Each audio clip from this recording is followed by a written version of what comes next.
সেহেরিতে মায়ের ডাকে বিরক্ত হওয়া ছেলেটা আজ প্রবাসে এসে মায়ের অভাবটা বুঝতে পারে। প্রবাসে মায়ের মতন কেউ নেই। প্রবাসে নিজেরটা নিজেই সব কিছু করতে হয়।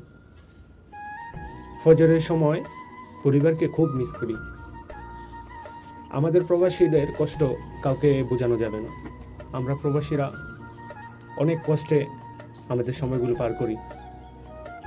একটা রহমতের মাস রোজা রোজা চলে যাচ্ছে, পরিবারকে মিস করছি। একা একা ইফতার, একা একা সেহরি করতে হচ্ছে। আমাদের প্রবাস জীবনটা অনেক কষ্টের।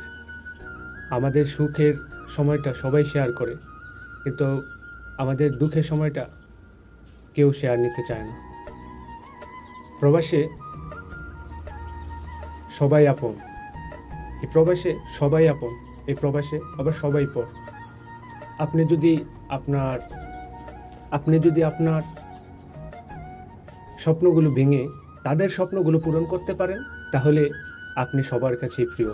আর যদি আপনার স্বপ্নগুলো আপনি আগে পূরণ করেন, তাদের স্বপ্নগুলো না দেখেন, তাহলে আপনি তাদের কাছে মূল্যহীন।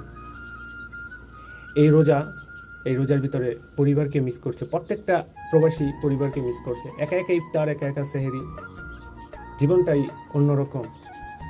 কিছু করার নেই, কারণ আমরা প্রবাসী। আমাদের কষ্ট হলেও, বুকে হাজারো কষ্ট হলেও চুপ থাকতে হয়, কারণ আমরা প্রবাসী। আমাদের কষ্টগুলো কেউ শেয়ার নিতে চায় না, সুখগুলো সবাই শেয়ার করতে চায়। আমরা টাকা দেশে পাঠাতে পারলে সবার কাছেই ভালো, আর টাকা না দিতে পারলে কারো কাছেই ভালো না। আমাদের এই সমাজে সব থেকে ভালো একটা দিক হচ্ছে পরিবারকে খুশি করতে হবে। বিগত একটা মাস রোজা, এই রোজার ভিতরে আমরা পরিশ্রম করি এবং রোজাও রাখি। আল্লাহ দেওয়া রোজা, এটা তো রাখতেই হবে।